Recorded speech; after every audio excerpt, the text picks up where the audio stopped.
Voilà, on est tout beau pour aujourd'hui. Alors, qu'est-ce qu'on a aujourd'hui pour le JT?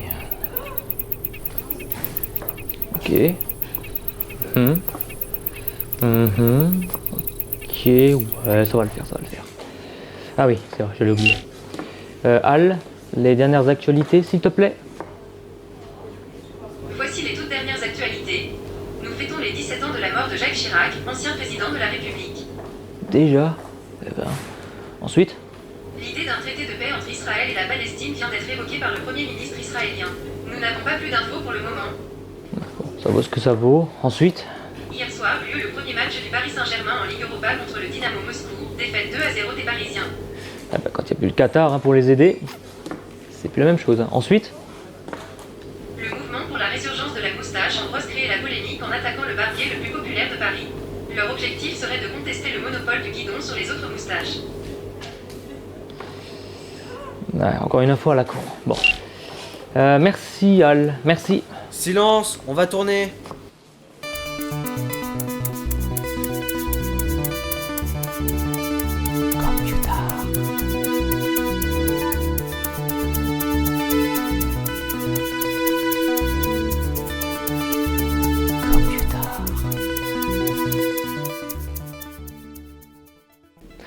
Bonjour, nous sommes le samedi 27 septembre.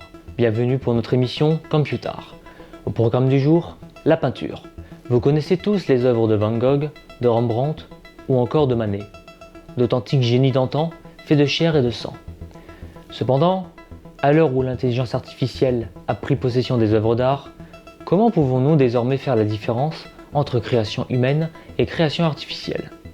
Eh bien cela, nous allons le découvrir avec notre ami Aurélien.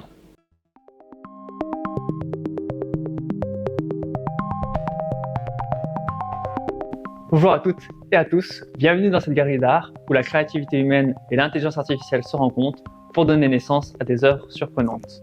Effectivement, ici, toutes les œuvres ont été réalisées par une intelligence artificielle. Depuis une dizaine d'années, les œuvres réalisées par l'intelligence artificielle remplacent les créations humaines. On estime que plus de 50% des œuvres vendues en 2035 ont été réalisées par ou grâce à l'intelligence artificielle. Il est désormais possible, avec quelques lignes de code, de générer une image qui pourra être ensuite peinte. Imaginons que vous vouliez une représentation de Paris. Voilà, une rue de Paris aujourd'hui. Précédemment, je me suis aidé d'une IA pour générer une image. Ici, à la galerie, l'artiste humanoïde Aida est capable de prendre ses propres décisions artistiques. Regardez, ici, elle s'est inspirée du test psychologique de Rorschach pour réaliser ses œuvres. Comme vous avez pu le voir, aujourd'hui, l'art n'est plus réservé à l'activité humaine. Les intelligences artificielles ne sont plus qu'un simple outil, mais des artistes à part entière dépassant le savoir-faire humain. Merci Aurélien de cette visite pour la présentation des tableaux et le monde de l'IA. Nous allons maintenant poser des questions à Elodie, cette peintre bloquée dans le passé, dans la ville du Nouvel Havre. Mais avant cela, une courte page de pub.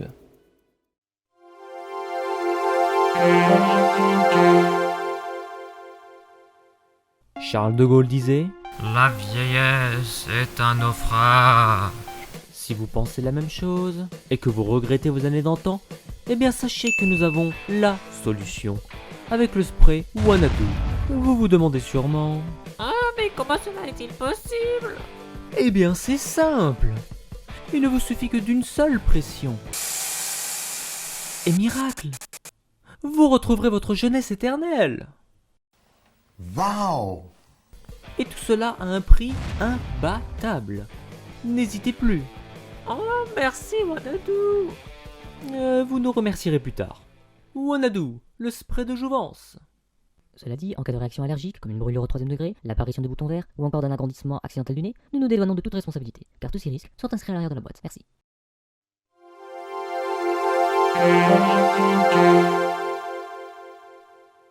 Très bien, nous allons retrouver maintenant Elodie afin de lui poser quelques questions. Ah, c'est bon. Bonjour Elodie. Tiens, je vois que vous êtes dans votre atelier. Pourriez-vous nous le montrer si cela ne vous dérange pas trop? Oui, bien sûr, je vous invite à entrer dans mon atelier. Alors là, ce sont 2 peintures finies et en cours de finition. Ensuite, on a une photographie qui m'a été offerte par une amie. Et là, la table, avec les peintures, les pigments, les pinceaux de toute taille, qui me servent à travailler à l'instant T quand j'ai besoin. J'ai tout à disposition à vue.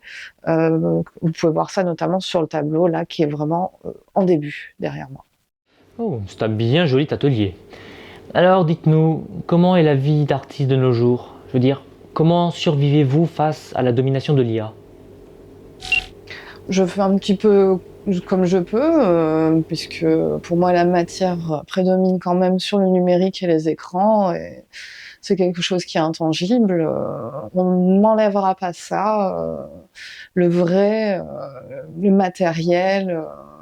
À l'heure actuelle, les gens sont subjugués par les écrans. Certes, c'est très très à la mode, mais je suis pas sûre que dans le temps, ça dure comme un Monet que vous pouvez encore voir au Louvre. Ceux-là, à moins d'un incendie, ne disparaîtront pas comme les milliers de fichiers numériques et les NFT qu'on trouve depuis une cinquantaine d'années sur le web. Mhm. Très bien, merci. Deuxième question, comment pensez-vous pouvoir être différencié par rapport à une IA? Je pense que la matière gardera toujours la prééminence sur le numérique. Je pense qu'on a besoin encore de choses palpables à l'heure actuelle. Il est difficile parfois pour les gens d'appréhender uniquement les écrans, même s'ils sont très très populaires en ce moment. Et l'art, ça se garde, ça vieillit. C'est la beauté de l'éphémère. C'est un peu la manière dont j'ai de survivre en ce moment. Je vois. Merci beaucoup. Dernière question. Pensez-vous qu'il y aura encore des œuvres réalisées par la main humaine? Ou au contraire, l'IA prendra-t-elle définitivement la mainmise? Qu'en pensez-vous? Écoutez, j'espère bien qu'à l'avenir, il y aura encore des œuvres matérielles. De toute façon, les musées existent toujours, même si la moitié des salles ont été remplacées par des écrans numériques et tactiles. Mais je ne suis pas devin et je ne saurais dire de quoi l'avenir sera fait.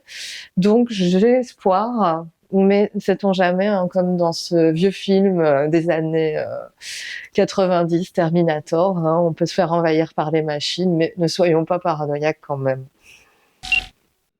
Eh bien, merci Elodie pour ces réponses et pour cette sensibilisation sur votre métier. Ce reportage sur l'IA dans le monde de la peinture touche désormais à sa fin. Cependant, la peinture n'est pas le seul domaine artistique à être menacé par l'IA.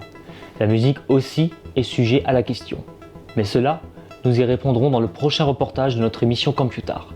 Tout de suite après, un nouvel épisode de mes Mémoires d'Outre-Tombe, présenté par l'infatigable Michel Drucker, qui vient de fêter il y a quelques jours son 94e anniversaire. C'était Jean Boulanger, bonne fin de journée à toutes et à tous.